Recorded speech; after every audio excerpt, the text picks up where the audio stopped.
বন্ধুরা নমস্কার। বন্ধুরা কেমন আছো? আশা করি সবাই ভালো আছো। আজকে আমি বানাবো পটল চিংড়ি। এখানে আমি পটল কেটে রেখেছি, চিংড়ি মাছটা আগে থাকতে বেছে ধুয়ে রেখেছি। লবণ দেবো, হলুদ গুঁড়ো দেবো। কড়াইটা বসিয়ে রেখেছিলাম, এবার তেল দিয়ে দেবো, সর্ষের তেল।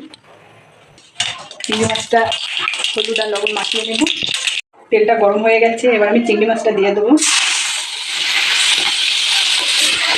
চিংড়ি মাছটা ভাজা হয়ে গেছে, এবার আমি তুলে নেবো।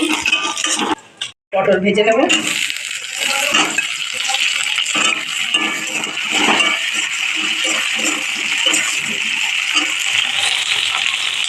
পটলটা ভালো ভাজা হয়ে গেছে, এবার আমি তুলে নেব। আমি জিরে ফোড়ন দেবো।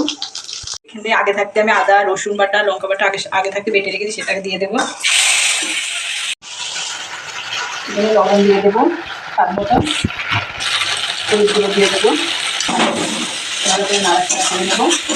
ভাজা পটলগুলো দিয়ে দেবো, ভালো করে নাড়াচাড়া করে নেবো। এটা দিয়ে দেবো, গরম মশলা ছড়িয়ে দেবো।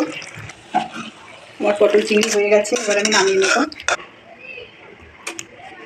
আমার রেডি হয়ে গেছে পটল চিংড়ি। ভিডিওটি যদি ভালো লাগে তাহলে লাইক শেয়ার ও সাবস্ক্রাইব করে দেবে।